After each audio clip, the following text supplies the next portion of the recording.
for Heroes. Yeah, no problem. No problem. Welcome back, ladies and gentlemen. It's the Codex Station's comic character tonight. Tonight we're covering the Vulture. You know me. I'm the host, Sal the Slab Ghoul tonight. Thanks to that man right there. He gave me the hint for that name. Over there next to me is Dan the Kelly Art, and of course down below is the Ric Flair of comics. Woo!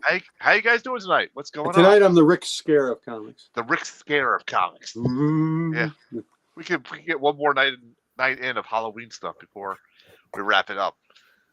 Yep. And it's a Halloween parade tonight. It's a Halloween parade. We have parade that goes. Font. We have parade that goes through downtown here, so we walked over and saw the parade.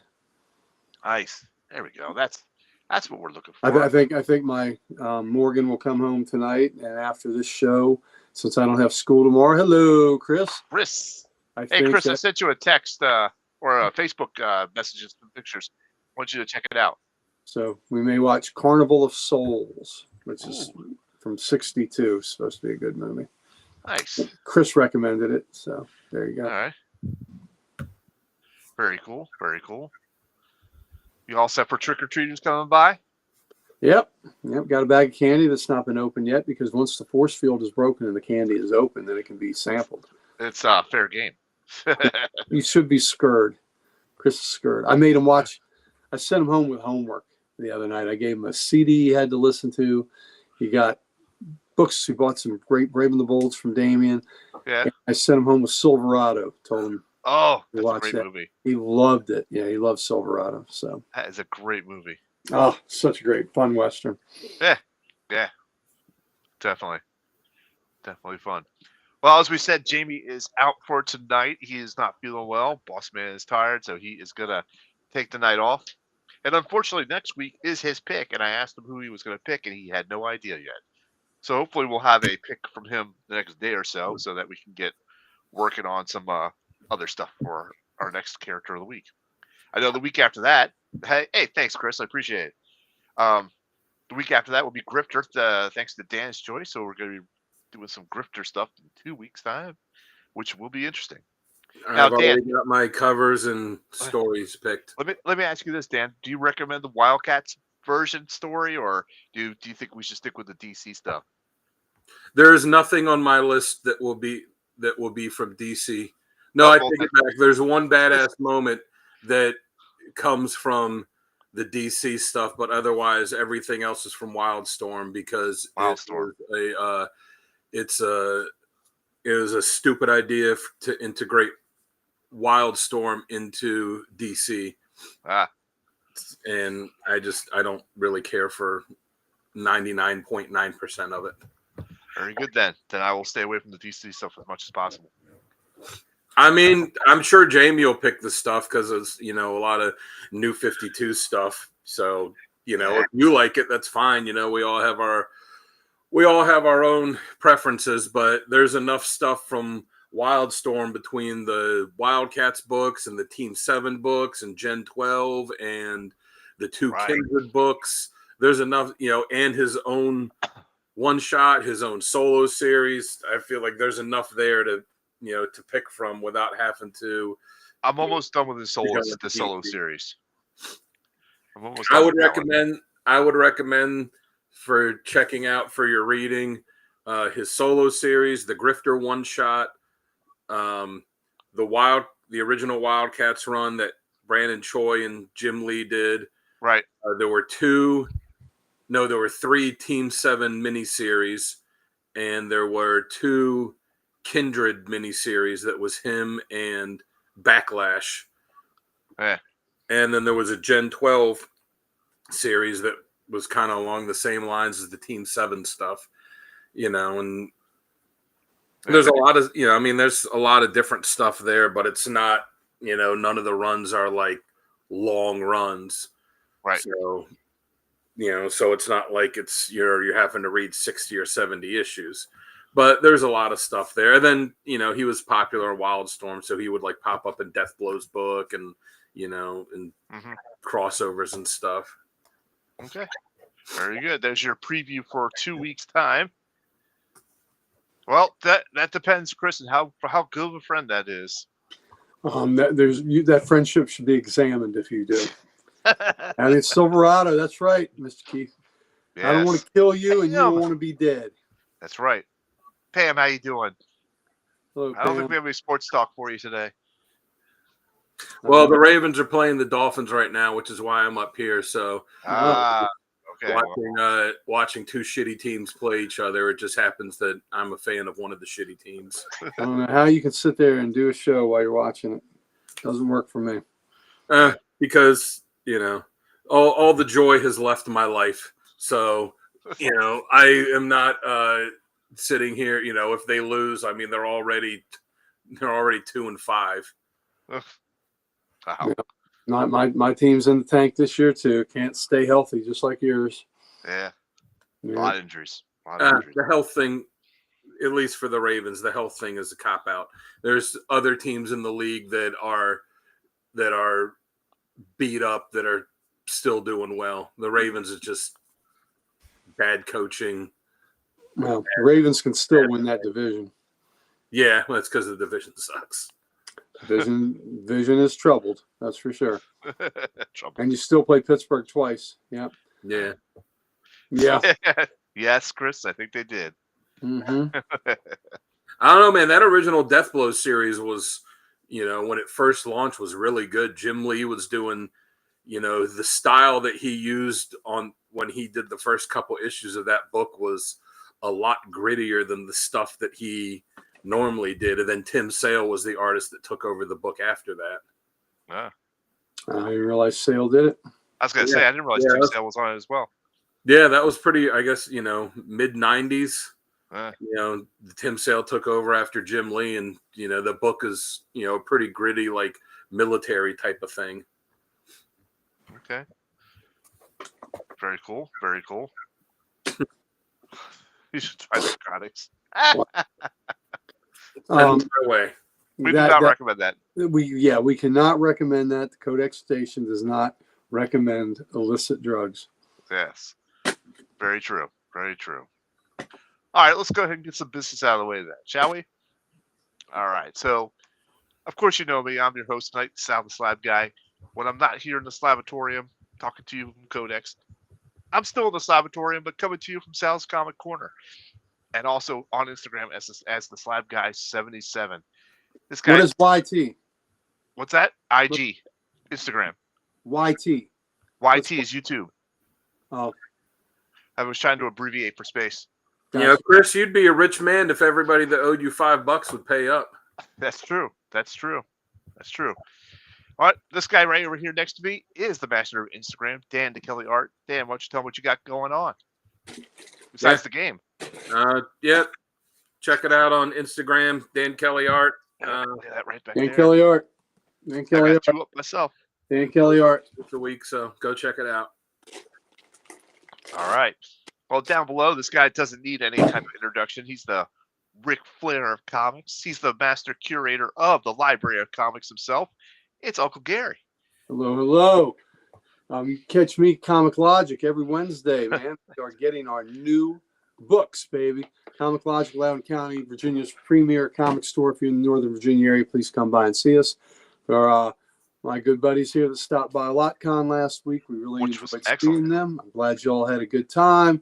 We got to see Chris was there, Liz was there, myself, Mighty Mike Harbor, Rob Kalin. So we had some Codex people that appeared on this very station that were all in one area, and the world didn't explode. So that was right.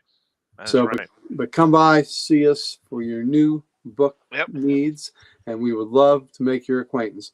Also, let's get some love to the comic character of the week, and that is run by the Archduke, right protege right there. The Archduke started it, and then he has handed it off, and Dan's running with the ball, and he's making great calls and giving us great characters of the day, great random panels of the day, Talking Geeks throwing great covers of the day up. So follow that. That's where we all got acquainted. So it's a quality site. So go check it out. Yep. Before we jump off that subject of the LotCon, I went and hit the Comic Logic's dollar bin. These are books I am giving away on Halloween to any kids that come up that want a comic book. especially if you're dressed in a superhero outfit, you're going to get a comic book. So Nice.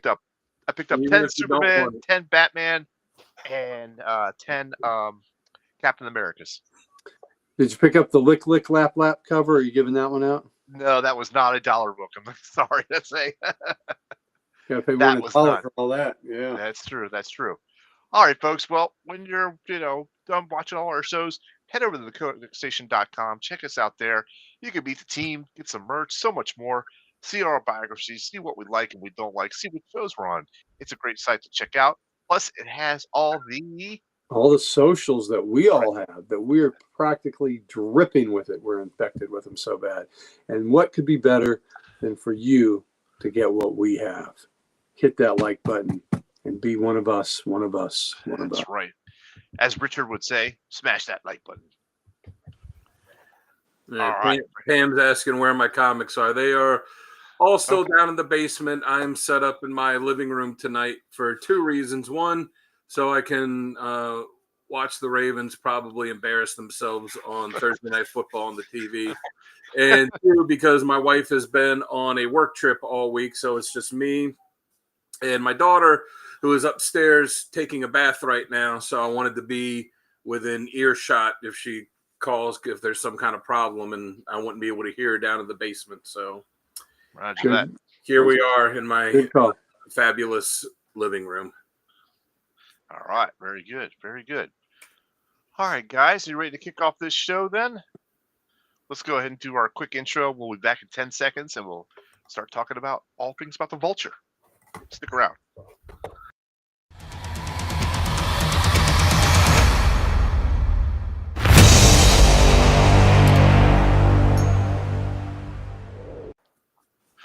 Welcome back, ladies and gentlemen. You know this is the Codex Station, Comic Character of the Week. I'm your host, Sal the Slab Guy. Joining me over there is Dan the Kelly Art, and of course, the Ric Flair of comics himself, right below. Tonight, we're going to be covering the Vulture tonight, guys. Check it out. Adrian Toomes himself. So, Dan, why don't you go ahead and give Adrian Toomes, excuse me. Dan, why don't you go ahead and kick us off and give us the intro on this guy? Damn, he's your pick, and you can't even get the bitch's name right. I know. Well, he's old, so it's okay. Right, so Adrian he doesn't remember Toomes, his name.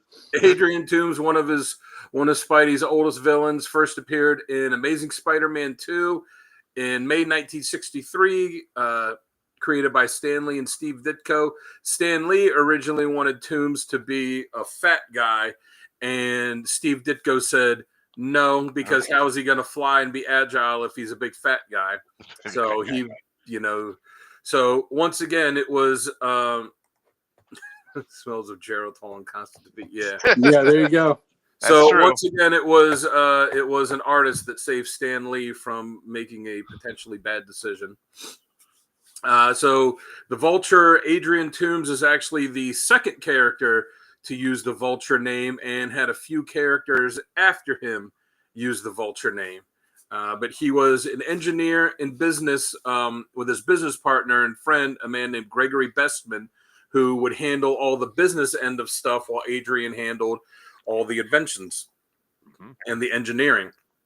One day, Adrian had completed work on this flight harness he was really proud of. So he'd been working on for a while. So he excitedly went to Bestman's office to show him the breakthrough that he'd made on it, but Bestman wasn't there. So while Adrian was waiting for him, he was looking around the office, and he found this evidence that Bestman... No, I think that would be Dr. Octopus. Yeah, that would be. Yep. So he found this, this paperwork and stuff, and found this evidence that Bestman had been lying to him about how much money the company was bringing in, and embezzling the money and cheating him out of what should have been his. And when Bestman returned, he got enraged, and Toomes got enraged and attacked him, and he found the flight harness also granted him this enhanced strength. And at this point, Bestman doesn't know about the flight harness because he wasn't there when Toomes came to show him about it. So Bestman ousted Toomes from the company, and left with no recourse, he decided to take his harness, and he took all the plans and everything for it so that Bestman couldn't have them, and he became the criminal that was the Vulture. Special. Yep, it was all off panel. Seriously, way off channel. Thank goodness. We don't want to see those two dusty old things getting at it. Or I guess actually the way that they explain it is the radiation from the flight harness is what increased his strength, but only when he wore the flight harness. Right. And then that, radiation also eventually gave him cancer. As far as his powers, it's all tied to the suit. It has enhanced strength and resistance to injury, as well as giving him the ability to fly, which he's also become a master of, maneuverability and tactics in the air. And he's also a skilled engineer and inventor. Very cool. All right. Very cool. So let's go. The Vulture. Yeah, they Rochambeau'd for it. Oh, jeez. Not good. Not good at all. All right, let's jump to our next segment then, and what or how this character works best for us. I'll go ahead and kick us off this one. What I liked about him, well, when he's grounded in his bitterness, not madness, when he's grounded in his bitterness, that persona I think works really well for him. When the writers leaned into his fear of aging and dying, like a rivalry with death itself, I think that also contributed to that. And I like it when they let him be ruthless. When he's ruthless, he's at his best. He's not a gentleman thief at all. He's cold, he's efficient, and he's brutal when he's needed to be. And I think that's what I like best about him. Yeah, and Medicare. Wow. Or the lack of Medicare, you should say. It's a sign of the times. It is. Yeah. It is. Uncle Gary, what do you like best about him? I like best when, unlike this figure, I like when he's a geezer. Yeah, he's an old geezer, and even though he's a vulture, he's kind of an old buzzard. So I think Adrian Toomes needs to be kind of an embittered old man.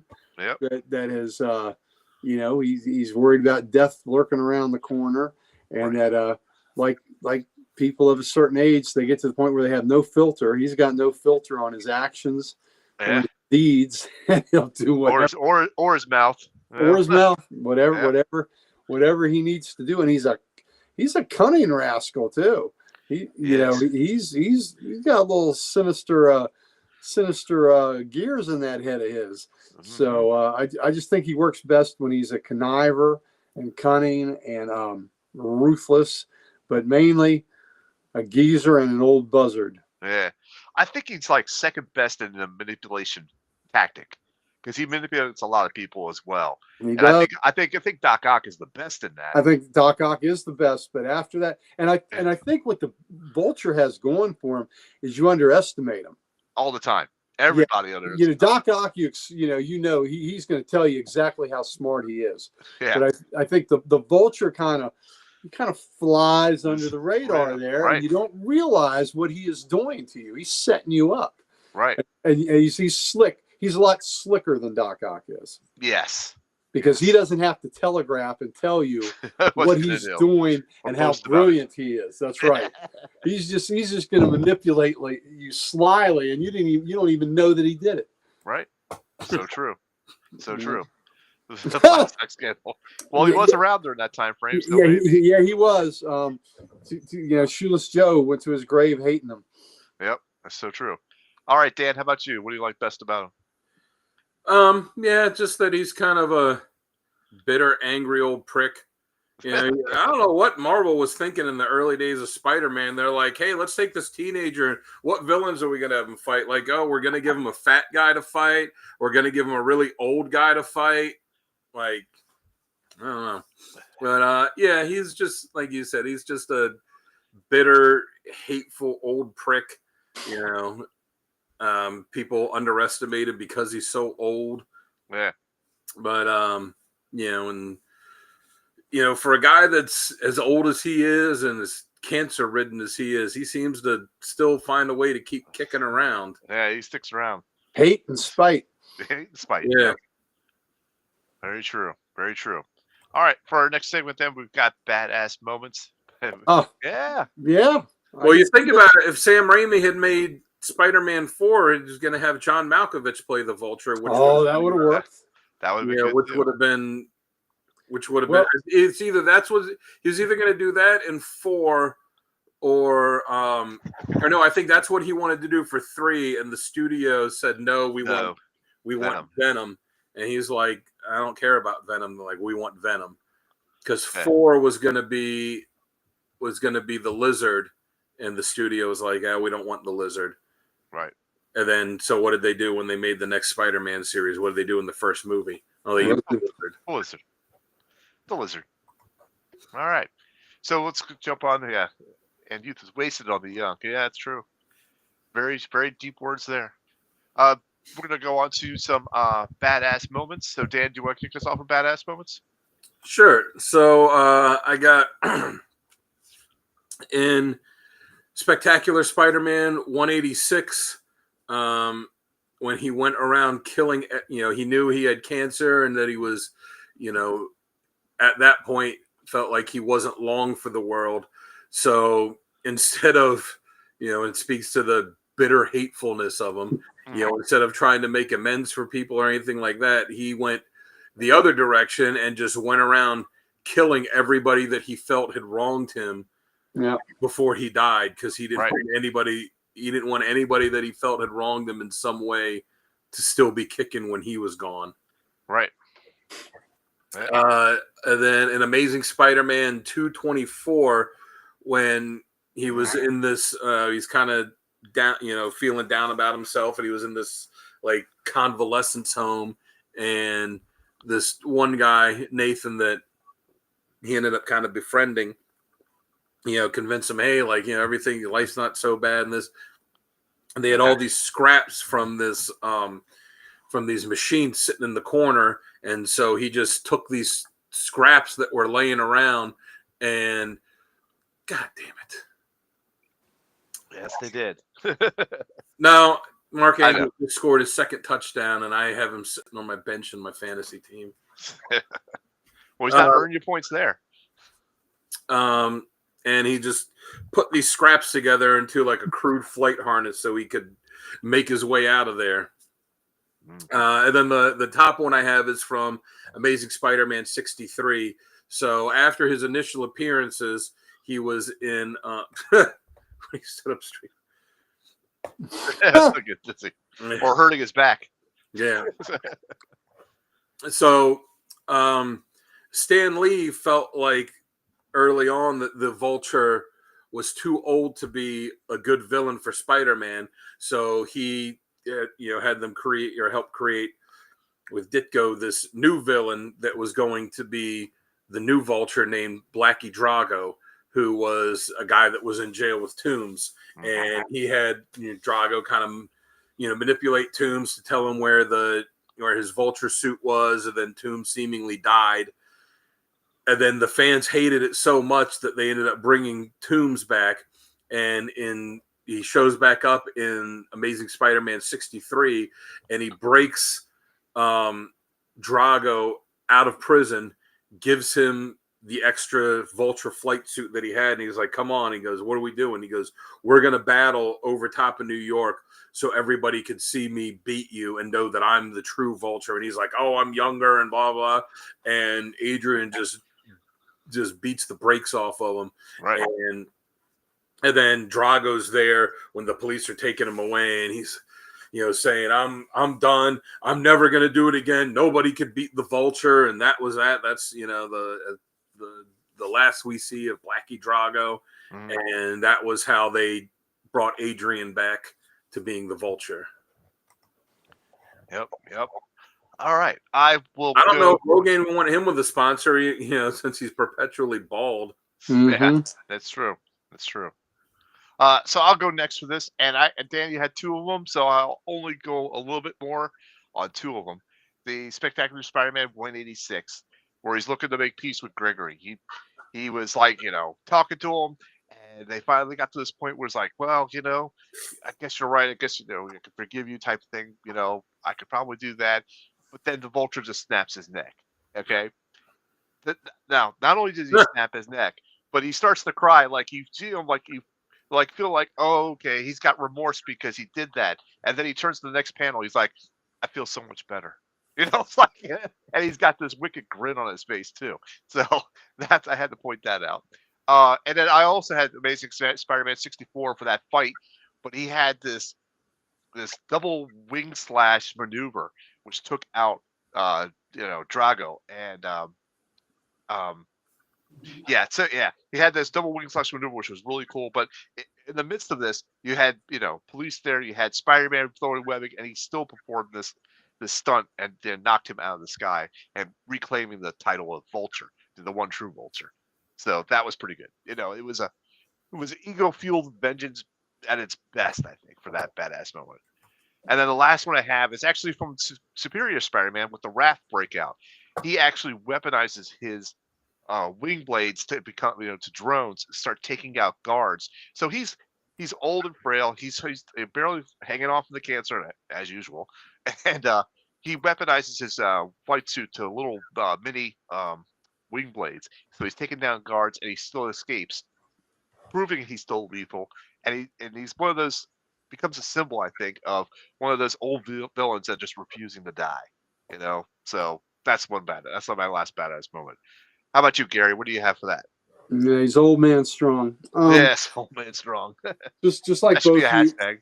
when he when he helps Blackie Drago get out of jail, make sure he's got the Vulture flight suit, and then whoops his ass in front of everybody. He didn't do it in private either. He wanted everybody to see him whoop his ass. So that was pretty badass. In Identity Disc, I mean, most the things y'all said were my three, but I do know in Identity Disc, he had manipulated he and Sandman, with Sandman's help, they manipulated Bullseye, Deadpool, Juggernaut, and Sabretooth. So there he is behind the scenes manipulating those guys to attack. I think they attacked an AIM facility because of what he was doing. How things are so much better in the old days. I like that. Yeah. They were. Yep. And then not really a badass moment, but a poignant moment was in Spectacular Spider-Man 188, I believe it was, where he has inadvertently caused the death of his friend in the nursing home, Nathan Lubinsky, and he asks he and Aunt May were sweethearts, and he asked May's forgiveness for that death, and I think he knew he wasn't going to get a good reception, right? And May handed him his ass like that, and he took badass moment for Aunt May. The badass for Aunt May. So it was a badass moment. It was just Aunt May delivering it. Yeah. And then at the end, Aunt May does say that she can't forgive him, but it doesn't matter what she thinks. What matters is what God thinks, and he leaves him to his own devices. So it's a badass moment concerning the Vulture, but it was Aunt May with a foot up his ass. and that particular badass moment, because I had that written down too, that she went to the raft by herself to visit him, and just to say that part, and that was like, and you could see the look on his face that was just like, like, oh shit, that type of thing. Yeah, and the old man. So he does have feelings. Yeah, he does have feelings, and he did genuinely like Nathan. Right. It was an accident. He did not mean for Nathan to die, and that hurt him that he did. And I think, and the Vulture also did have a fondness for Aunt May too. He did. He respected her or something like that. It's not like, I don't think they. Yeah. Not like Doc Ock's, attraction, but I think. Well, right. It was different. Doc Ock he had the steaming undies for her. Yeah. But Adrian just liked her.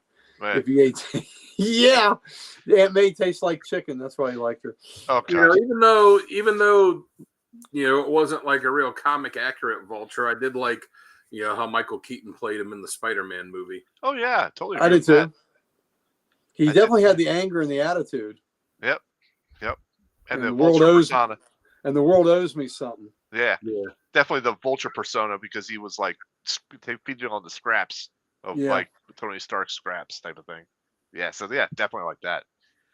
All right, so let's go ahead and jump to our next segment, which is what things that we don't like about him. So I'll go first on this one, and it's not much, but I mean the trope of him like dying from cancer. It's like ongoing. He wanted Social Security check, which was not much, buddy. Which was not much. 0. Which movie gives up fighting first? I don't know. I think. Oh, Owlman or the Owl? I mean, let's face it. Any character that can fly versus any character that can't fly, it's the guy that flies. He picks them up, he flies up 6 stories, and then he drops them, and then it's over. Yep, game over. You know, obviously they're going to write it more interesting for a battle, but I mean, that's what it's going to be. Right. So that the trope with the cancer and I'm dying type of thing, I think they've dug that too many times. So I like to see a little bit more or something different with him. I did like the life theft story, which I know we guys are going to cover later in the Owlman. Owlman, okay, Owlman. All right. Yeah, I was thinking staying Marvel, keep the Daredevil villain, the Owl. I think he would whoop the Owl's ass too. Yeah, I agree with that. I think the Owl doesn't fly; he kind of glides. Yeah, and he is a fat guy. He is a fat guy. All right, well, that's all I have for what I don't like. How about you, Gary? What don't you like? This young Owl.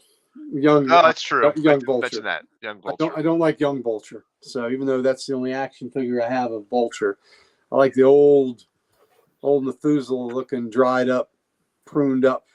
Yeah. Oh, he did mean the Owl. Okay. So it then. Yeah. Yeah. Yeah. There you go. Fierce gliding powers and fat ass, and he does have sharp talons, and I think he had the Logan haircut before Logan had it. Yeah. True. But yeah, young Vulture doesn't do it for me, because how can he be a bitter old man? Right. I mean, part of the Vulture's je ne sais quoi is the fact that he is a bitter old curmudgeon. So this isn't doing it. Curmudgeon. All right, Dan, how about you?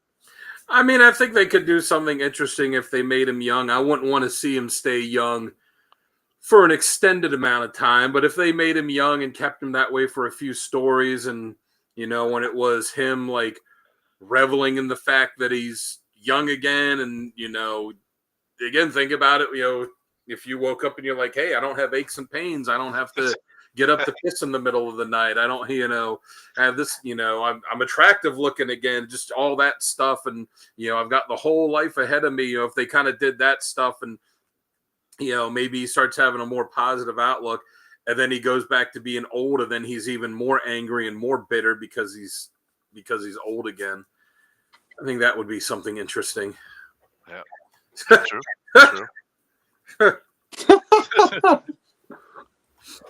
But yeah, I guess, you know, my only, you know, real criticism is there's too many characters that use the Owl name. You know, Adrian Toomes is the most well-known one, but then Stan Lee and, you know, another, you know, at the time questionable Stan Lee decision was like, no, we need a younger guy. So then it was Blackie Drago, and then it's like the fans didn't like him, so then it's back to Adrian Toomes, and then they brought in another guy. It was a Clifton Shallot or Shalot, whatever it is. And then, you know, there was the Jimmy Natal, whatever. I don't know the thing. You know, there's that guy. Then there was like when Adrian was overseeing like all of this like gang of vultures, and like it's too many of them. Just him, a bitter old man in his little flight suit. Mm-hmm. Yep, very true. All right, then. Let's go ahead and jump to our next segment then, which is top covers. And since Jamie is off tonight because he's not feeling well, we're going to show off his top covers. Here he is. Let's check out what he chose. Yeah, that one on the left, I almost picked that one. Remember when I sent you the covers and I said if anybody picks one of these, let me know and I'll switch a cover out. That was the other one that I had. Sorry, but Jamie did send me that stuff today. Oh. Yeah, he matches. I know, because he matches one of mine too. Yep. Yeah, that's okay. But yeah, that was on my short list. Okay. All right, Dan. Let's go ahead and jump to the one in the middle. Let's just give it the love it needs. The one in the middle is Spectacular Spider-Man 4 by Keith Pollard. Mobius. Yes. Keith Pollard. Thank you, buddy. Thank you. Thank you very much. Al Milgram.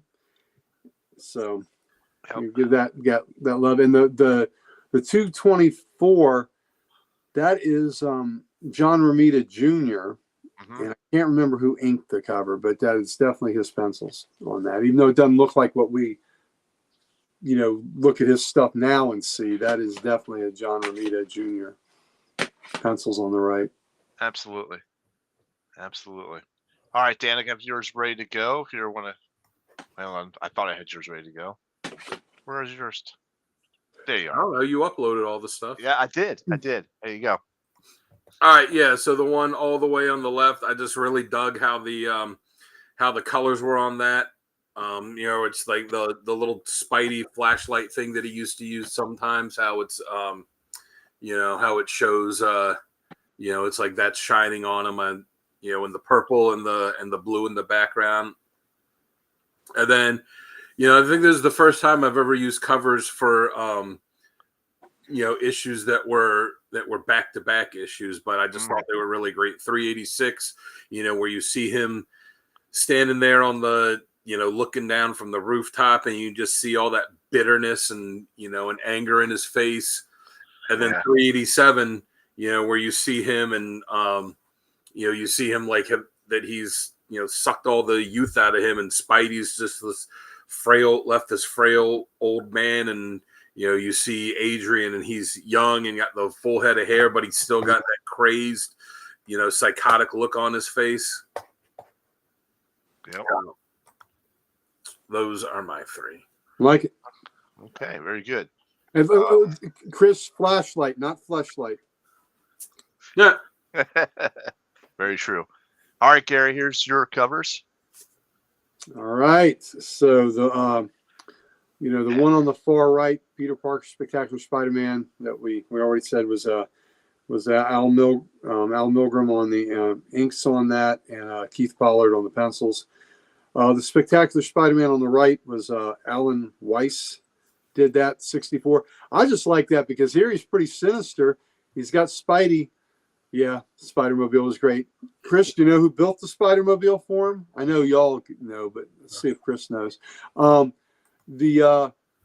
Adrian getting ready to put him in an incinerator. Look how happy he is too. I know. He's just thrilled at that. So that is some that's a little bit of vindictiveness right there. Look at that. Yep. And the one in the middle is just classic John Romita Sr. With the New York skyline underneath them, and they're having an aerial battle. So in ASM 64. So that's just John Romita Sr. goodness. So classic cover. Yep. The background on that's really great. Yeah, it sure is. It sure is. Yeah, I love it. All right, let's see. I'll get mine up here. Had mine there. There they are. Wow. All right, so similar to Dan, I actually went with two from the same series from a particular story arc, Funeral Arrangements. 186 and 188 are both by Sal Buscema. So I really like the first one on the left there. I like how the Vulture's in the background. You have Spider-Man in the foreground with the spider sense going off, and just ready to pounce on him. Pretty cool. I like that. The one in the middle there, 188, classic Spider-Man Vulture fight. To see they're high above the skyscrapers. There's nothing for Spider-Man to web to. Yeah, the human touch. Yes, the human touch made it for. And then, of course, I have this other one called Web Spinners, Tales of Spider-Man, number 15. I didn't see who I did that, and I was trying to look it up really quick. Give me 1 second. I can right there. And the cover penciler was Rourke Tyler. Okay. And the inker was Bud LaRosa. All right. So, and I like this one, again, for its perspective. They look like they're actually falling or going down because of the blur of the buildings. But again, they're high up in the area, and Spider-Man's pretty much useless without a building to web to, so he's got to hang on for dear life to him. I love it. That's a great cover. Yep, dig him. All right, Dan, you had a Heroes to Heroes thing. You want to do that now? Yeah, so there's the Heroes to Heroes thing that have. Oh yeah, Sal's got up there. So right there. We got almost a month before the next auction goes, but it's a auction where they auction all kinds of comic book stuff, comics and artwork and things like that, and all the money goes to Mission 22, which is a charity for military veterans and their families. Yes. So the auction is going to be on, as you see, November 22nd, 12 p.m. Pacific Standard Time. But who goes by that time? Everything is Eastern Standard Time in this world, so that's 3 p.m. And that's on a Saturday. So the info's there. You could check it out. Bronze Age Nerds YouTube channel. Do it. I've sent some stuff. I sent the Sergeant Rock drawing. I did, and I forget what else I sent, but I got some other stuff I'm going to get together to send. And there's all kinds of different creators that are sending some stuff for it. I've personally reached out to some. I know Phil Hester is sending something. Tony Fleeks is sending something. JM DeMatteis is sending something. And then there's also other ones. I want to say Sean Chen is donating something, and a few other well-known creators. So there's going to be some pretty good stuff on there. It's all for a good cause. So, we'll keep talking about it on here as we lead up to it. But, go on YouTube, type in Bronze Age Nerd, and you'll, and subscribe to his channel to find it. You can go on Instagram and type in Heroes for Heroes, and the page will come up there. You could subscribe to that to keep up with everything that's going to be going on. And they always have a ton of stuff. Last year was insane how much they had for sale. Yeah, it's always good stuff, and you can get some good stuff for you and help out a good cause too. Excellent idea. Yep, it's great. All right, so let's go ahead and jump to our next segment, which is essential readings for our character. And again, since Jamie is out sick, I will show his first. So he went with Vulture's Prey, Hunted, and of course Funeral Arrangements, or The Return of the Sinister Six. So good stories there. And let's see who's up. There we go. Dan, you ready to talk about your stories? Mm-hmm. All right, here you go. All right. So I had also Funeral Arrangements, Spectacular Spider-Man 186 to 188. That's the one that I referenced before it. Welcome. How's it going? Yes, you're right about that, Chris. Yep.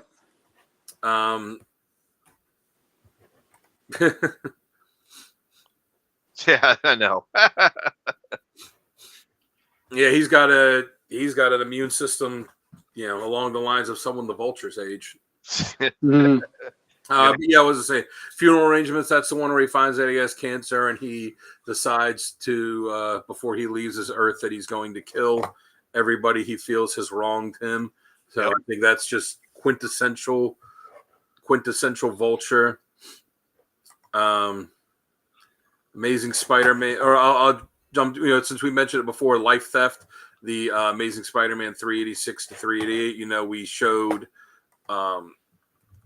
We showed covers for it. That's the one where he's trying to basically get young again. Damn. Oh gosh. Ouch. Oh, shit. Damn. He's got the socials too much. Too much socials. And he's got extraterrestrial socials. Shit. What was I saying before Chris derailed me? Yeah, so that's a pretty good one where he Oh shoot, it looks like sorry. I just realized I cut off your sorry, go ahead. No, where he where he steals this device that lets him steal the youth from other people and take it into himself, but it doesn't last.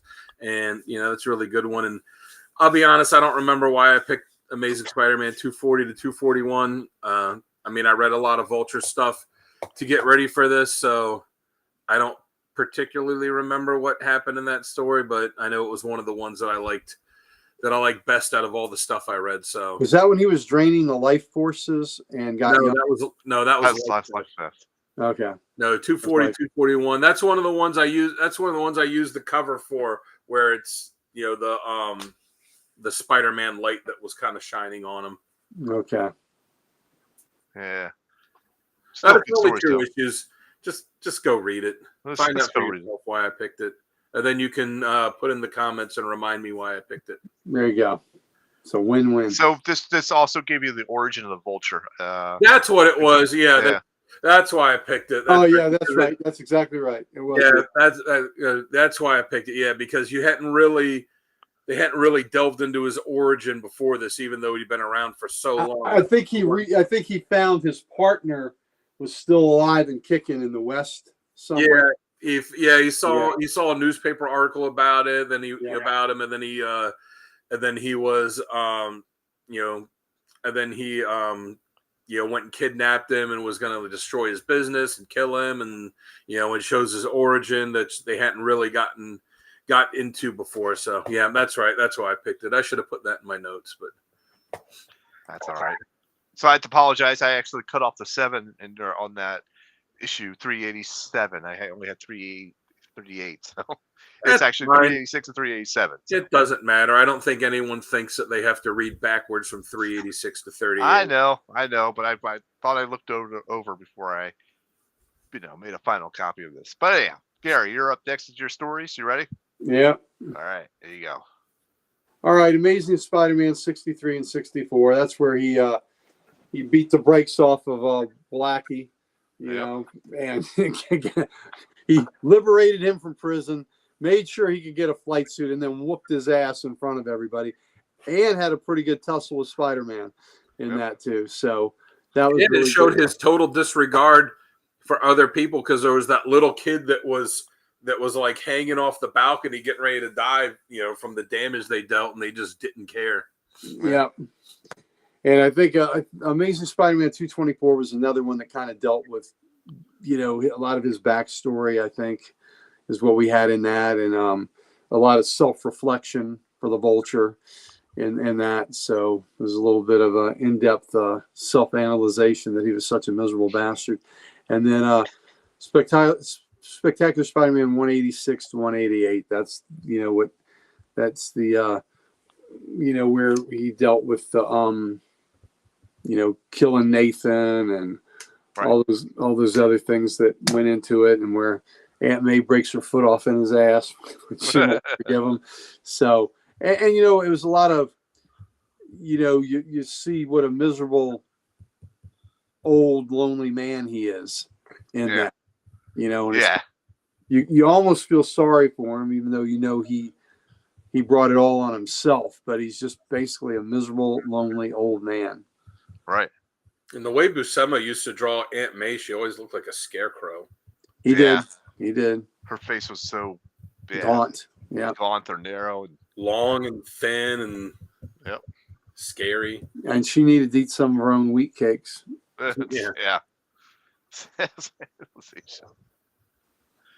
All right, let me get to my stories here. Where are my stories? There they are.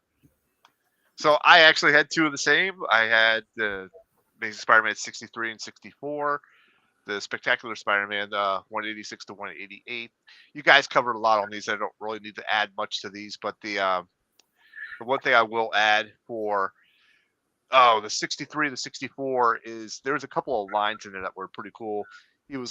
Adrian was like, yelling at him, and he was like saying, "You'll steal my wings, but you'll never steal my spirit." It's just one of those testifying situations where he's never going to give up, being the cranky old man that he is. So, in let's see, the 186 to 188. Let's see if I had anything here I wanted to add to that. No, you guys covered everything. I was looking at all my points, and you guys pretty much nailed it on the head for this one.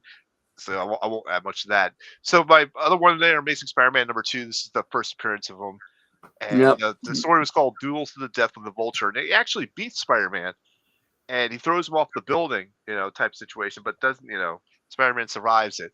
But there was a lot of things going. There was a lot of things packed into this story, I think.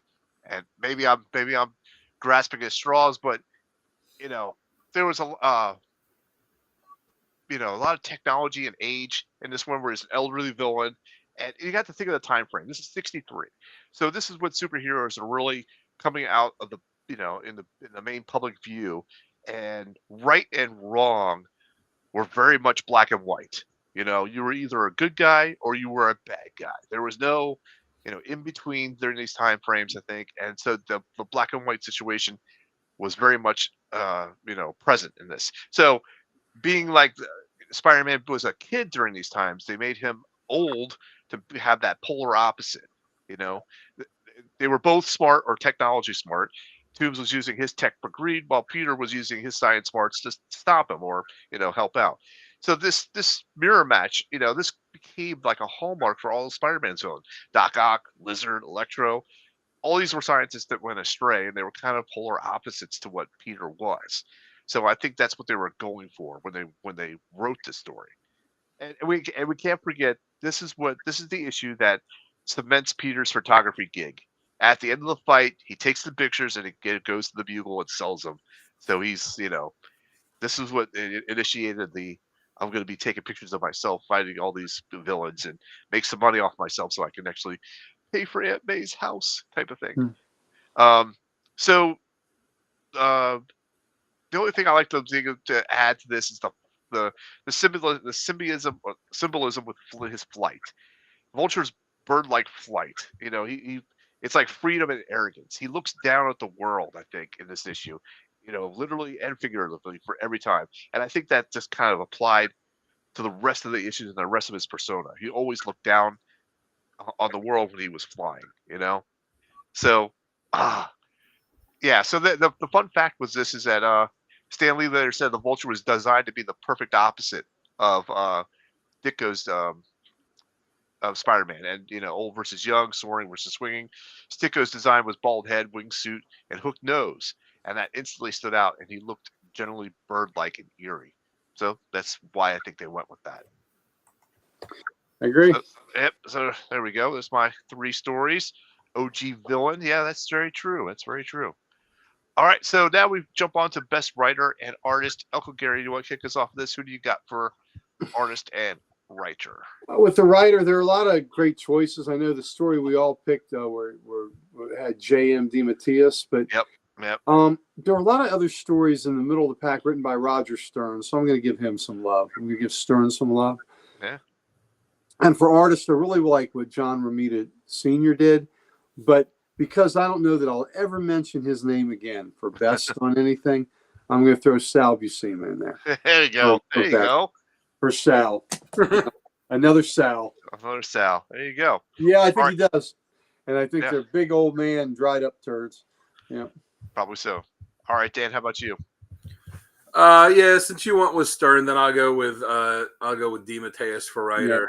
And David Michelini had a pretty good long run. Spider-Man 2 had some good stuff. Yep. No, I'll go with DeMatteis. For the simple fact that all of us had that one storyline on, right? And but Stern's a good pick too. And then for artist, I'll go with Mark Bagley. I'm a huge Bagley fan. He's my number one Spider-Man artist, but especially like you saw in those covers too, just the especially the way he drew that like anger and bitterness and and like rage in his face. I thought every panel. Bagley drew an interesting Vulture in the Ultimate Universe of the '90s too. Yeah, that's right. He did the first 100 and how many issues of it was that? It was 125 or something. Something like. I know that him and Bendis broke Stan Lee and Jack Kirby's streak for most issues together by a writer and artist consecutively that they did on Fantastic Four. Yeah, they did. Very cool. All right, for me, I've got to agree with you guys. I went with DeMatteis for writer. I mean, I can't go wrong with that. And I also went with Sal Buscema because I got to back my Sal. Back your Paisan. Make my Paisan, my pal Sal. Got to go with him. But I will also add this. When these were off, when I was buying these off the shelf, this was my heyday for heavy reading. I was reading everything out there with Spider-Man. So when I saw a Sal Buscema or a Salvatore, I was just like, oh, I gotta read this. I gotta see what he's, gotta see how he drew it. He lives in Virginia here, Ah, and occasionally he will be in Tom Cellini's shop. very good. I haven't got to meet him yet, and if you have Mighty Mike Harbor on, he has a story where Sal called him on the phone, which is really? So we'll let Mike tell that story one day. Nice. All right. That wraps it up. Sal for Sal. That's right. Mm-hmm. That almost sounds like a political ad there, Chris. I don't want to. It's a salvo. All right, ladies and gentlemen, this wraps up this episode of Comic Care for the Week, where we talked everything about Adrian Toomes, the Vulture. We'll see you guys next week. We don't know our character yet, so Jamie, if you're watching this, pick somebody and give it to us quick so we can get some. There's a failed Legion of Superheroes candidate called Infectious Lass. So Jamie could do her. Okay, maybe. I think we did her. That's why he's sick again. Yeah, Maybe so. All right, I'm your host, Sal the Slab Guy. Joining over there is Dan the Art Kelly, and of course, the Ric Flair of comics is right there. Ladies and gentlemen, we will see you next week. Thank you so much for joining us. We will not be having a show on Saturday night. Well, I want to talk about that. Oh, okay. Let's talk about that. Okay. We'll talk about that on air or off air? I don't know. What do you want to do? Well, I'm just thinking we haven't done a regular show in a while. I got books that are stacking up, and I know the awards show, the Comic Book Community Awards, are on. Right. Are they on at 9? Yeah, they're on at 9. 9 o'clock. Yep. I would think that if we were fortunate enough, because of our wonderful voters, to win, wouldn't we want to come on and talk about it? I would have to agree. Wouldn't we want to come on and be happy and thank all the wonderful people that helped vote us in? And even if we don't win, so I don't know. And if we don't win, we can come on and revel in our bitterness, like Adrian Toomes and there we could, or perhaps swear revenge. You're really happy that we went from 0 nominations to finalists in 5 categories. So I mean, I'm gonna whatever. I mean, look, it would be awesome if we could win at least one of these things, right? Sure. But I already feel blessed that that we were put in this position to even be a finalist when we had 0 from the year before. So very true. I feel good about that. So I wouldn't mind doing a show at 11 afterwards and talk about it a little bit. But I will let you guys tell me what you think. Okay. I mean, I'm good for it. I can't imagine the other show is going to last 2 hours. No, I don't either. Yeah. So I'm okay with it too. So doesn't matter to me. Well, that and like I said, I've got books stacking up. I haven't even shown you my Baltimore stuff. Yeah. I mean, I didn't buy any new books the week of Baltimore, so I've got that week's stuff. I've got the stuff from that week, from last week, and then from this week. I showed off the Baltimore stuff I got on Saturday, but not the stuff I got Sunday. And Gary saw the stuff I got Sunday. It's not as much, but quality-wise, it's pretty good.